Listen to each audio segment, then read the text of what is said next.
money, connection, and influence. These are the three things that motivate writers to write. Waiting for inspiration and you'll never write. Inspiration comes, it's great, but don't wait for it to happen. You got to have motivation. And the three things that motivate writers are money, connection, and influence. And I'm going to go over what those three things look like. If we haven't met before, my name is Sherry. I'm your novel writing coach, as you can kind of see down there. And I love to work with writers to support them to unlock their full creative genius, to grow their readership, to write the stories they need to write, and to level up their publishing career without guilt, self-doubt, or imposter syndrome. All right, so money. We all love money. It's all great.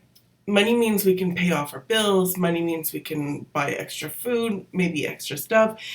If we make enough money as a writer, then maybe we can actually make a living of it and leave our day job.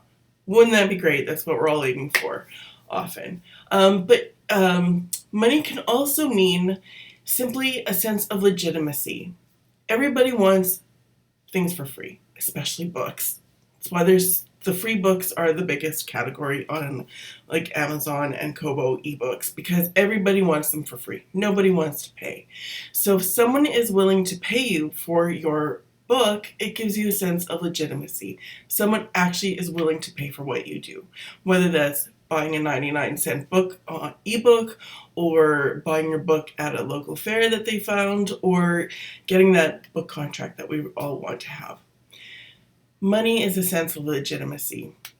Nothing wrong with that. It is fabulous. Money is good. Getting paid for what we do. We put in a lot of work. Why shouldn't we want to get paid? And if you want to make that living with writing, that means you just have to keep writing more and putting in more works. You can do it. Connection.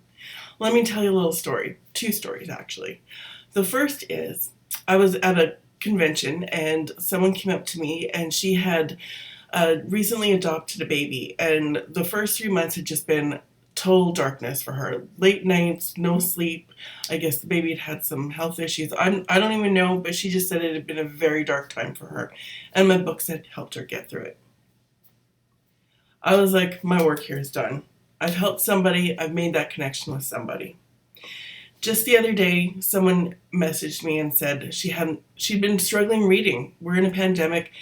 It's been playing on us in all different ways, wrecking our mental health. I've had a hard time reading, and she'd had a hard time reading, and so she decided this was the year, 2022 was the year she was going to start reading again. And she started off with her young adult books, and I write young adult, and she'd had my books for years, and she picked them up, and finally she started reading, and she couldn't put them down. And that meant, again, everything. I was like, oh, again, my work here is done.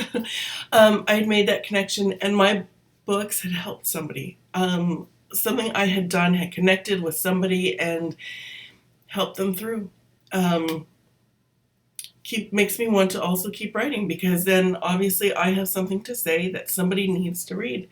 And it doesn't necessarily mean that I'm writing like super deep, thoughtful stuff. I'm not. Mabel's Lovering Dwarf, how's that? But it's on some level it helps somebody. There's nothing wrong with escapism. We all need to escape sometimes. Influence is when we persuade somebody. So obviously these tend to be more of the journalist type or the nonfiction writers, but perhaps also with fiction has a way of opening up worlds to people. I write to understand the world around me, to understand other people's perspectives. And so when I write about things, either I'm trying to explore my own perspective on things, or I'm trying to understand something else. And when I'm reading, even if I'm reading to escape, as I mentioned earlier, I'm learning something new about a different perspective that might just influence me to think about things differently. And often that can be a good motivation as well, to understand things that may be influencing other people. So to recap, money, connection, and influence. These are the three things that are behind every motivation for writers. I want to know what are yours. Let me know in the comments below. All right, have a great day.